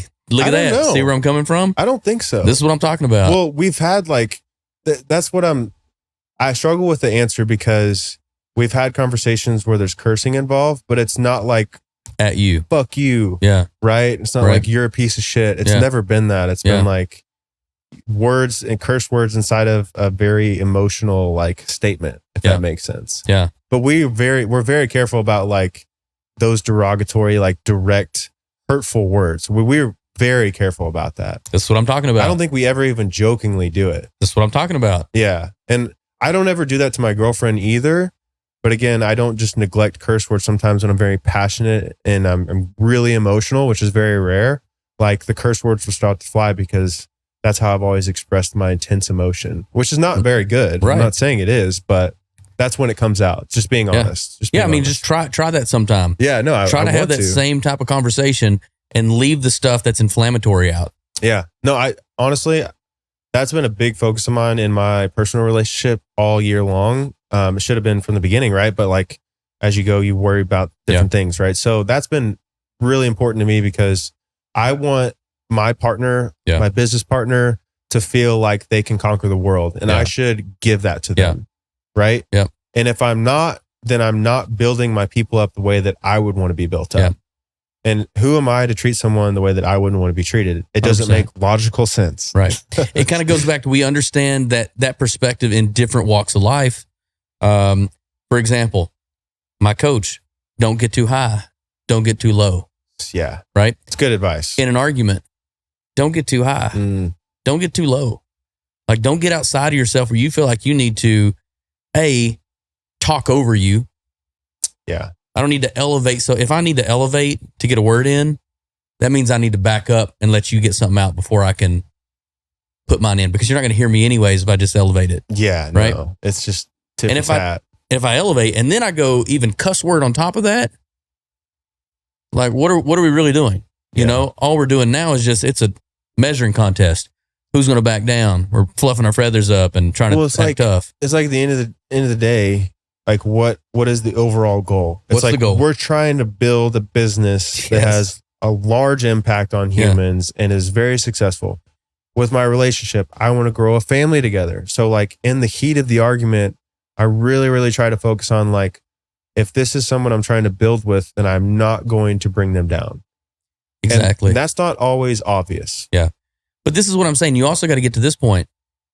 Some people just want this, right? They say the heat of the argument. Mm-hmm. Why can't it just be a disagreement? Why does it have to have words to amplify it? I think it's because people push those buttons, and maybe when they don't really want to, their emotion gets the best of them. And like, it takes a really strong person to not let it be, affect you. Right. Yeah. And so I have certain things that if you came and poked me at, like, you might see a side of me you've never seen before, because I'm still struggling at controlling those feelings. Yep. That's part of becoming unshakable, right? Yep. Is not having one thing that can really get to you. I'm not there either. I'm not even trying to act like I'm past that point. Yeah. With that woman, I am calm, because she makes me feel peace. That's amazing. When I get around her, I don't feel agitated. Like everybody's like, oh, she comes up to work with you sometimes and does some stuff and whatever. Does that not like kind of crowd in the situation? Like no, man, like I don't feel guilty for not getting home soon enough. Like she's there with me. Like it's peaceful when she's here. Like those are the things that I enjoy, because at the end of the day, like who am I doing this for? Yeah. Right. This is not a me versus you. This is a us. Yeah. And so getting to the point where, again, you want to see a different side of me. That guy's there. He's in my past. He's there though. You scratch the right spot or poke the right spot and he'll come back out. But I'm doing everything I can every day to throw dirt on top of that guy. Yeah. Every single day. Yeah. It's like when bad things happen, just keep moving on. Yeah. Like if someone wrongs you, be grateful that they showed you their true colors now versus later, because it's always worse. And that's really what I'm focusing on now these days, because there is a lot of that happening. As you grow, your circle gets smaller. It's inevitable. And people will show their true colors over time, no matter how they've operated from the beginning or, for long periods of time. Right. We've been screwed over. We've had people just get up and leave after years of working together and just ghosted us in all different ways. And it's crazy when it happens, but it's a blessing when it does, because like I said, it just, it gets the shit out of the way for the real growth to happen. Yeah. 100%. And it, learning a problem now that's maybe, $10,000 could be same problem later, be $1 million. Yep. Rather than that lesson with 10 grand. Yep. 100%. So that's the mindset. Yeah. So as you guys are going through and you're building your business up, you're doing the things that you need to do. You're working towards a direction. I know you guys have done things, and some of the clients you guys have worked for are like really big. You guys have worked on some really big, shoots. Yeah. Yeah. We've done some cool stuff. I mean, we traveled all over the world, and that was actually something I always wanted as a kid, like my career to, allow me to travel. Yeah. And so like doing what I love and having that combined into one thing was like really awesome. Yeah. It still is. I'm learning how I can't continue to travel in the same capacity forever with a family. Yeah. So it's like, okay, I got to think about the future here. I can't always just be on the go, even though I love it. Yeah. But anyways, like I was saying, we've done projects all over the world: Saudi Arabia, South Africa, Dubai, every state in the US, just about, besides like probably some random ones. And we've done everything from social media content to weddings, commercials, private equity companies we've served for like 4 or 5 years, marketing their entire business from 60 million to 800 million. Yeah. We've worked with Celsius, 7-Eleven. We've had an ESPN commercial we did this year for a client of ours. It's hard to remember, honestly. I just saw you guys in a concert somewhere in like Puerto Rico, or yeah, we're at Bad Bunny concert in Puerto Rico. We did the Puerto Rican Day Parade in New York with like 5 million people. Yeah. One of our clients had a float. We've been a part of some really cool experiences. One of the most memorable ones is in Saudi Arabia. It's crazy. We've never really talked about this on camera. I don't know why. It's just we have so many things to remember. But we're out in Saudi Arabia and we're with a client. His name's Tristan Jass. He does like trick shots on YouTube. He's really big. Anyways, really good dude. Awesome team. But we're out there with him because he got invited as like a social media guy to be there present. They paid him to be there and show face. And so we were there to market him. So we go show up to the weigh-ins the night before between Francis Ngannou and Tyson Fury. This is the fight, big boxing match in Saudi Arabia. And so we go the night of the weigh-ins and we show up late. And then afterwards, everybody's kind of mingling around. There's a guy just pulling people side to side. He sees us with our cameras. He's like, "You guys want to go to the red carpet?" And we're like, "Yeah, sure. Cool, whatever." And the kid that was with us, Tristan, was supposed to be at this dinner, but he didn't have his suit or anything. And he wasn't going to go because his friends couldn't get in. Yeah. And so we realized and put two and two together, this red carpet was going to the dinner. And so if we had any chance of getting content in there of him, then we should go on this bus. So we pull him, go on this bus and end up at the red carpet of this private dinner. And we had no idea what this is going to be like, but we show up and there's not a single person that the majority of the US doesn't know. I'm talking like big dogs. Yeah. So like this Manny Pacquiao, Tyson Fury, Lil Baby, Francis Ngannou, his entire family and his coaching staff, like Chris and Weston. Tyson Fury, like the main announcer for the boxing matches, like let's get ready, like that guy's there. Buffer. Yeah, a bunch of rappers, like I mean, you name it. Like Eminem was there. Yeah, Eminem was 2 rows behind us at a table. Like, and this is a very small room. Yeah. Cristiano Ronaldo showed up on the red carpet, and we're there. I'm literally there with like 30 paparazzis around me, just swarming him. Crazy. And he's like from here to here, and so like all these people are like in arm's reach distance, and you're like grabbing them, you're talking to them, you're taking photos, like, and we just walked right in. We had no credentials. We had t-shirt and jeans. There was no other media in the room. There was Turkish royalty there. Yeah. The guy that like runs all of the boxing matches and everything. You've seen him. His name's Turkey. Go look him up. And so we're in this tiny little dinner and we're the only guys with cameras. We have no credentials and we're not supposed to be there. And we just like networked our way in. We knew the ESPN guy on the red carpet and that's how we got in.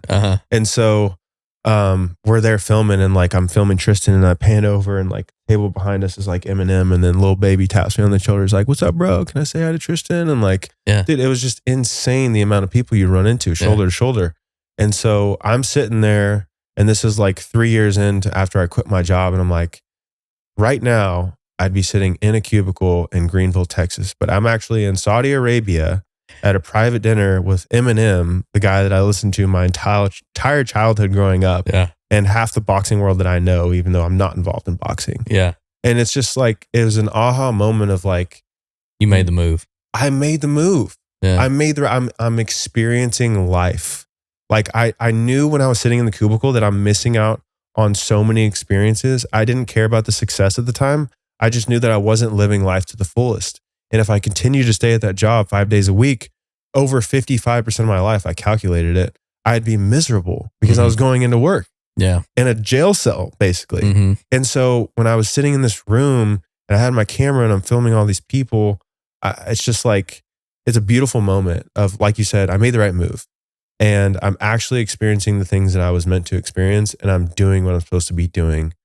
That was the moment for me. And I wish I had something from that trip that I could just put right there.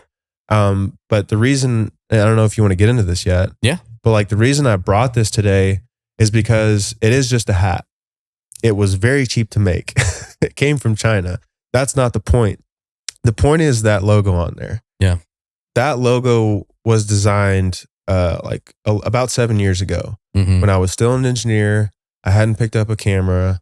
And I just had a desire to be creative. And my buddy Weston came and talked about a brand he wanted to start named XCLUSIV. He didn't know why, didn't know what it would do. He was doing production, but it was like Richie 214 Productions at the time. He's like, I want to start a brand name XCLUSIV. And like, I always loved how the Joker in the movie Batman, when they checked his suit and everything, when he got booked, that it was all custom. They couldn't figure out who he was or where his suit came from. He's like, I want to make I think we should make clothes like that one day. Mm-hmm. And how cool would it be that all the clothes we wear are custom and made by us? Mm-hmm. And he's like, I want to do this thing called exclusive. And I was like, oh, that's dope. I had like no interest in joining at the time. I was an engineer. Like, cool, I'll help.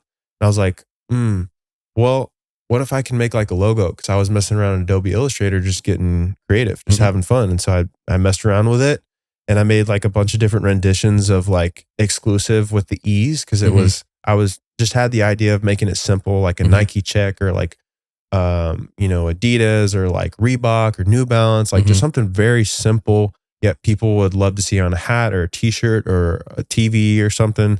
And so I was like, okay, EE doesn't work taking the ends, but what if we drop the E's for trademark purposes? Because we're not going to be able to trademark exclusive. I love this. And we make it exclusive without the E's on the end. And then I can take X and V and maybe make some logo out of it. So that's where the spelling came from. Yeah. And then I came up with that logo, and I showed it to Weston, and he fucking loved it. Yeah. He loved it. And I was super, like, I was like, I know this is simple. I know you want to be like extra, because like Weston loves the different, the crazy, right?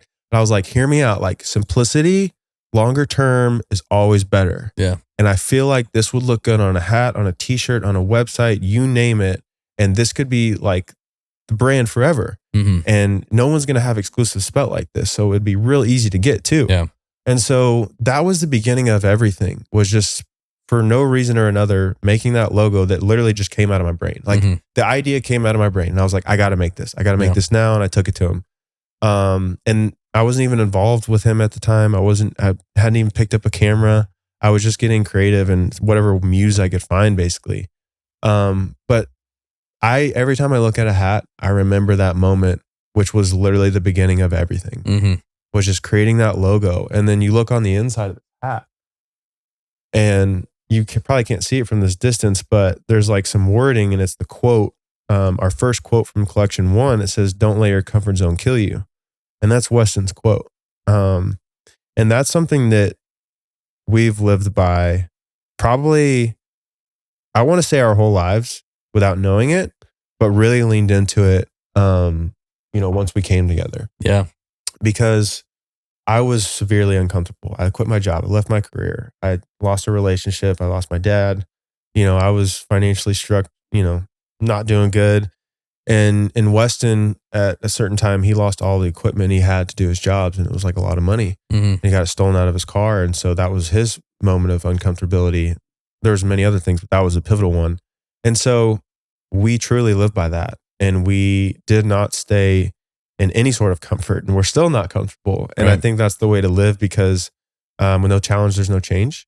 Right. And I go back to the quote inside of there, because that was his handwriting. And I always told him, like, I love your handwriting. It needs to be on something one day. And he hated it. He thought it was so ugly. So I had him write the alphabet on a piece of paper, scanned it into the computer, threw it into like a font maker through Adobe Illustrator. And then I made like the custom font, which is the exclusive font these days. And so that quote inside the hat, on the t-shirts, on our website, and then some of the videos we make these days, was like us. Like, it was our thing. It's custom. It's what we made. You can't find it anywhere. Like, we made that. Yeah. That was the first physical thing that we made before the studio. And that was cool. Yeah. I was like, we can make something cool that people like, people attract to, because I'd never been noticed for something that I wore.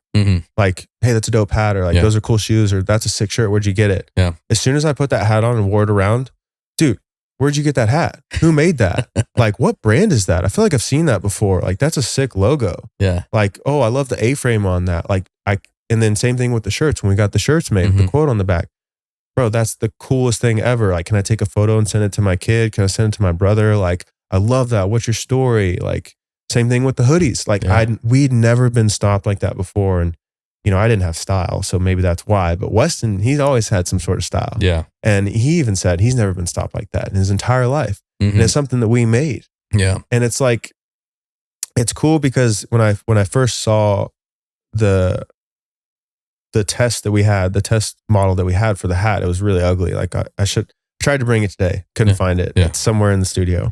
But the first one we got, I was like all giddy inside. I was like, man, we built this. Like, we did this. Yeah. And like, I don't know, something about it. Like I thrive on accomplishment, and it's not accomplishment of like doing things in a certain way, kind of, but it's more so like building things and seeing the fruition like actually happen. Yeah. Like we got to really work hard on designing that thing and putting the dots together and going to China and getting it shipped in and like making sure all the test samples were correct, and like seeing it happen finally and it physically being there was like a really fulfilling thing. And I knew that I got my fulfillment based on building things, whether it be physical, whether it be like a team, a business, like a process, a system is really where I thrive these days. I thrive on building it and then seeing it actually work. Yeah. Seeing it work is where I get my fulfillment.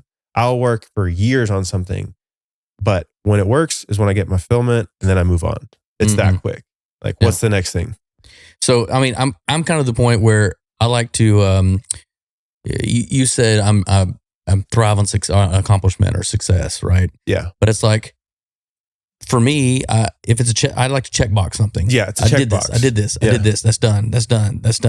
And then what else can I do to keep that thing going, right? Is that kind of how you're built? Does it get to the point where you're just trying to accomplish things to say I've done them or to mark them off the list, or are you like just exploring? No, like if it's on my list, it's intentional. It's got a reason behind it. Like when I tell people I became a yoga teacher, it might sound really, really random, but how it happened wasn't random at all. So at the time, being a football player, I just put my body through a lot of stress. And then as I got out of football and just started taking care of myself and lost a bunch of weight in a short period of time, I had a lot of knee pain, a lot of knee problems that rose up from football, but carried over into running and HIIT training and stuff like that. So it got so bad that me just sitting here in this chair, I'd be in like really debilitating pain. And it would hurt so bad that I had to stand up, walk around, move around for a bit. And then it got bad enough to where I couldn't really film very well. I was hobbling around. At the end of shoot days, I felt like a 55-year-old man, like knee pain. And so I got into yoga. Yeah. And all of the movements and like isolated muscles that you work and stretch really helped rehab my knee naturally. And so I continued to do yoga because one, it was giving me a core like I never had. It was really good for my body and workout, physically, but it started to rehab my knee. Yeah. And so the more and more I got into it, the stronger it became. And I was able to get a lot of my strength back in 6 months from just doing that and some PT at the same time. Yeah.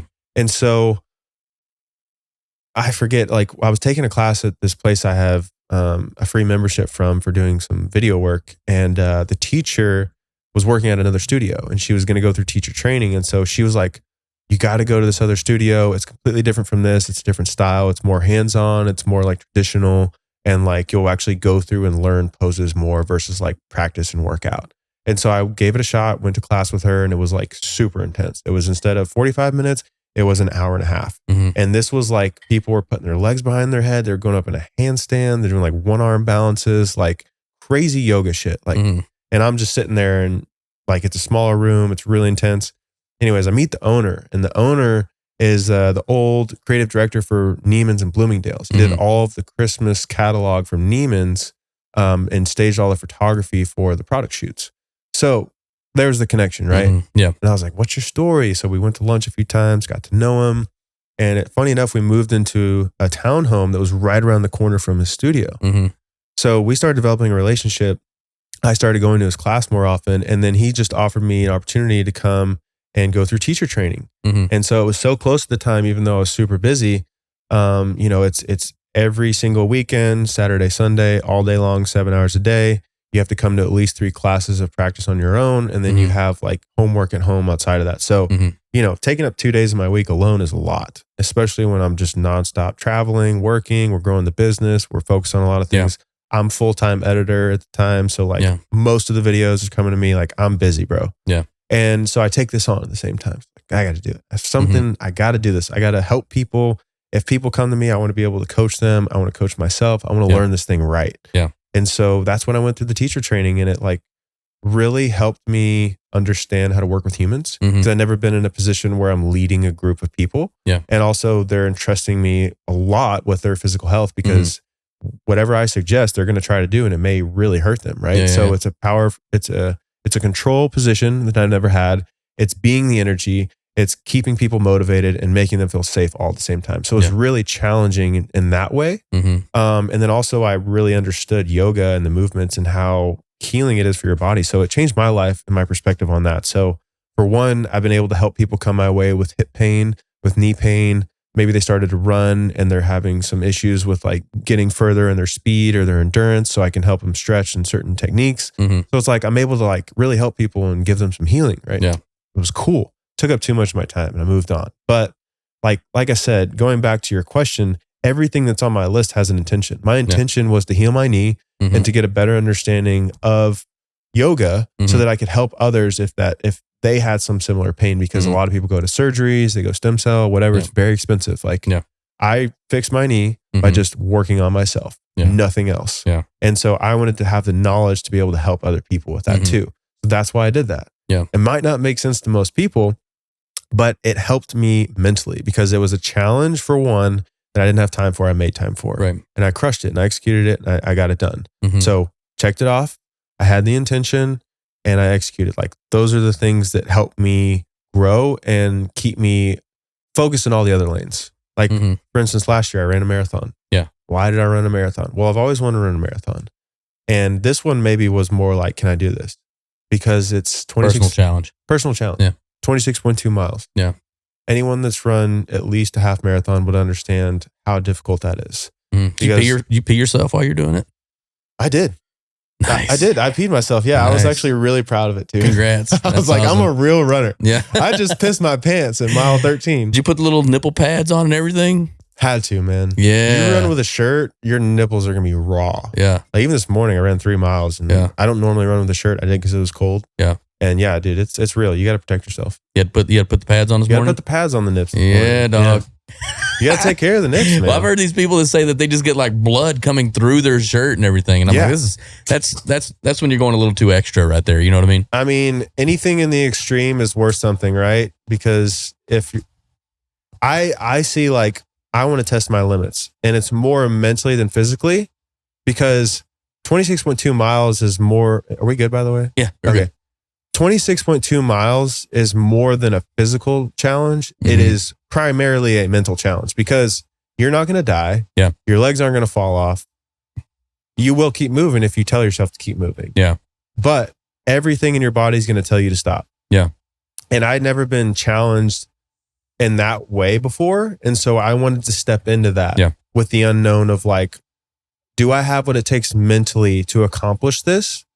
Because if I do, then I know for certain I can do a lot of other things. And it's almost like me just testing myself, testing my limits in ways that, really helped me grow. Like I said, when I was training for a marathon, I spent a lot of time doing. Yeah. But I was the most locked in outside of it. Yeah. Because I was so focused on just crushing it. And it just maximizing your time because you had other stuff that was taking up the auxiliary time you had. So you had to really dial it in. Yeah. I had to get really disciplined and discipline doesn't just come in one area. It comes all around whenever you apply it to your life. So it forced me to become disciplined. My girlfriend will tell you like I had no time, which I didn't, but that was the most locked in I'd ever been. Yeah. And I miss that honestly a lot. And I'm trying to find something that's not so intense to keep me in that mindset. And really it's just consistency. Like the battle that everyone struggles with is consistency at the end of the day. It's not how well you do for 2 months, 3 months. It's how well you do for 5 years, 10 years. And here comes golf, baby. I'm gonna drop in your lap. There it is. I can't do it right now. There's not enough time in my day for golf right now. But that is something I want to get into. I've always talked about like if I did any sport when I was younger, I wish it was golf. Missed that. But 100%. I'm gonna bring up one more thing because we're really close to the end of the show, but notice you got quite a bit of ink on you, and like you got some new shiny dark black over here. It's probably oozing pus a little bit here. Yeah. Tell me about this. Like, first off, reasoning behind such large coverage of your body, and is that the plan? Are you done, or are you eventually going to roll this thing up? I probably have limits, and that's if I didn't have a girlfriend who like had input, I'd probably just continue to go. Not that she controls me in my decisions, but she likes my skin. Yeah. And so she wants to see more of my skin. And so that's why you see me starting my leg piece on one side and then I have my full arm on the other and just about nothing else because She wants to see an arm. She wants to see a leg. Yeah. She really loves my back. Yeah. She just loves me. Like, Yeah. so anyways, but I will continue to finish my leg. I'm done with this arm, probably some touch-ups. This started actually whenever I was 18. I got the first one right there. This cross. Yep. And you can kind of see it's a little more faded. Yep. And then I didn't start anything again until like 2 years ago, where Weston got me this one for Christmas. And then I did the second day on my own and got this one. And then that's the way it was for 2 years. And I got poor and busy and didn't decide to do anymore. I got poor and busy. I mean, tattoos They're expensive. Yeah, Like, yeah. I don't know. Majority of people, it's like $1,500 a day. And like a day is like that. Yeah. So you got 1 day, 2 day, 3 day, 4 day, 5 days, 6 days to tie it all together. Yep. And so that's, 10 grand a limb right there. Yep. So it takes a lot of money, takes a lot of time, a lot of pain, usually a lot of trauma too, to deal with that pain. Yeah. But my tattoos are a story of my life. Yeah. And they're also things that mean the most to me. So when you look at my arm, you've got up here the cross. Yeah. And the reason I got that is because I was born in a Christian family. That's how I was raised, with Christian values. My mom always told me, if you're going to get anything on your body, it's got to be, religious based. So that's why I got that. I was like, Mom, I got you. And then later on in life, I lost my faith. I really did, especially when I went to college. I was lost. I looked for other things for comfort. I really didn't have a trust in God. I didn't really believe, to be honest. I said that out loud multiple times. And I just lost my faith and really didn't come back until, a year and a half ago. And that's really when I started getting more tattoos on my body. It started with this one down here, like I said. I've got a lion and a Spartan. And by definition, a Spartan is a person of extreme discipline. And so that I feel like is me. Like, I'm a very disciplined human. That's how I thrive. That's where I stay. And the lion is like kind of my spirit animal. It's like, it symbolizes courage, right? So courage to take a leap of faith and risk of just leaving something that you've, worked on for so long, and the promise of nothing, and the hopes to build something incredible, right? Yep. That's where that comes from. Yep. And then outside, I have my ever, present reminder that time is fleeting. Yep. And you've got the hourglass going to death, which is the skull down here, because we do have limited time, and, our candles will go out one day. Yeah. And so coming back up here is when I have some of my most recent work. I've got the cards, which are like cards of my life. So each one of these means something to me. I got a 10 Jack Queen King Ace, and I've got the plane that I worked on as a mechanical engineer. It's the King Air B300 on the King. I got my marathon last year, symbolized by a Longhorn from Fort Worth. And then I've got the Ace of Spades, which is my ace in the hole. There's an exclusive logo on there. And then back here is the Queen, I believe, is the symbol of Om, which is related to yoga, right? Because it changed my life. It's oneness, peace, center, closer to God, actually, believe it or not. Yeah. And then on the inside, I have this really detailed piece, which is probably the coolest one on my arm, which is a dove and like the skull in the middle. And this symbolizes rebirth. And this is what I was talking about, me coming back to my faith. Is like, I lost myself, and this is a symbol of me coming back and finding myself and finding my relationship with God again. Yeah. So that's kind of how all this ties together. And then I decided to put some raisin as like a subtle attribute to my father, because I was always grew up knowing, like, if you see rays coming through the clouds, then that's somebody going to heaven. And so that was kind of like my tribute to my dad, without really putting something on me that's like his name or something. You know what I mean? And your leg? And my leg. So my leg, funny, all these actually got decided on the night before, but that's how it happens in the creative world, right? So my leg, you see, there's like a big Jesus piece out here, and then like 3 crosses below. So like I said, faith is really big to me. And the only reason I am where I am today is because God's looked out for me. I should not be here. I should be dead 10 times over. I should not be as, where I'm at in life with all this peace and all these great people around me. Like, it's all because of him. And I know that. And so I was like trying to figure out what to do with my leg and what the theme needed to be and how I wanted it to look. And I was like, well, what's one thing that I know is true to me and will always be true to me forever and ever? It's my relationship with God. It's my religion. It's my belief. It's my faith. And so what better thing to put on my leg to let everyone know and spark up conversations about it than things that symbolize my faith. Right. And so right here, obviously we have the ultimate sacrifice of Jesus giving his life on the cross. Yeah. And then the depiction of like how much pain he actually went through to remind me and to remind others that he did give the ultimate sacrifice, right? Right. Thorns on his head, shit's painful. Try putting thorns in your head, right? Yep. Carrying your own cross, Yep. like crazy, bro. And so like this, Scourged. yeah. And then this over here is Saint Michael, which is like the warrior. He's a warrior of God. And so you're missing the wings right now because I got too big of a calf, ran out of time. But there should be wings back here. And so he's got a sword and he's jacked with the abs. He's got the hair like me. And then I got Psalm 46:1 down here, which is a verse that says, God is our refuge and our strength, an ever-present help in troubled times. And so that's to remind me that like I'm always this warrior. I'm always strong because I have him behind me. And whenever I don't feel like that, I'm always, at 10 because I got him behind me. So that's, the start of it. I don't really know where it's going, but it's going to stop, right up around here underneath or on top of the never quit. And then to be honest, I'll probably be done. I don't know. I say that, but like, And then who it knows? goes. And then Who it knows, goes, man? Like I want it to be a slow process though. Like people, like I want to feel my whole body. That's not what I want. Yeah. I want meaningful things on me and I want it to be a slow process to where like Documentation. yeah, like a documentation of my life because it's art and it's art of my body, which I think is really cool and I've always wanted. Yep. So that's where the tattoos come from. They all kind of mean something to me, some deeper than others. And some are just going to be cool one day. I'm not going to lie. Like if you get your whole body tattooed, you're going to run out of meaningful things to tattoo. Yeah.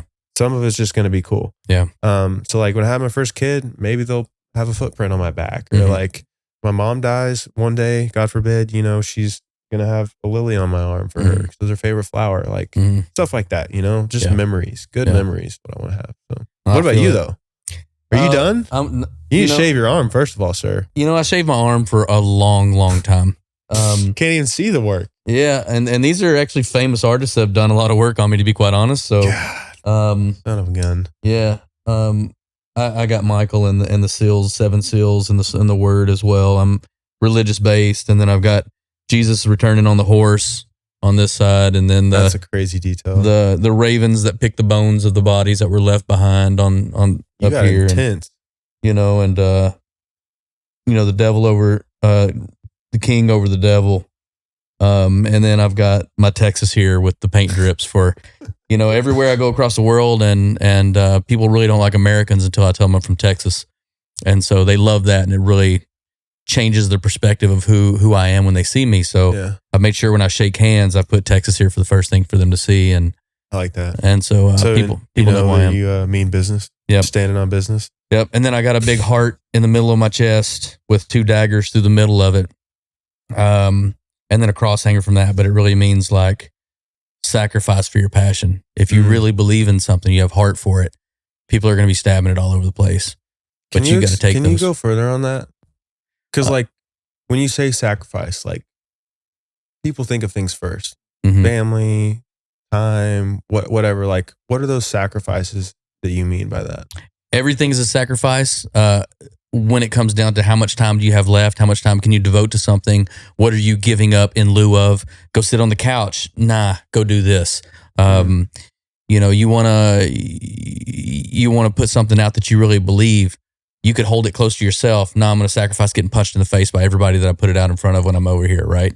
Like it's everything that goes into the desire to do something else. Knowing everyone's sitting here with a sword ready to just go at it, because that's the nature of people, is to tear you down versus lift you up. Yep. So I'm okay with that. I have passion for what I believe, and I have passion for the things in my life that mean a lot to me. And so I'm going to put that on my chest foremost. And then just expect the daggers to come with it, So, yeah. You speak well, my friend. He's an artist. He's good with the hands. He's good with the words too, man. Jeez. Thanks, brother. You speak it all on stage? You ever done any speaking? No, they don't. They can't take this accent too long, so that's the way it goes. But I don't know. You go to the right place, they won't get you off.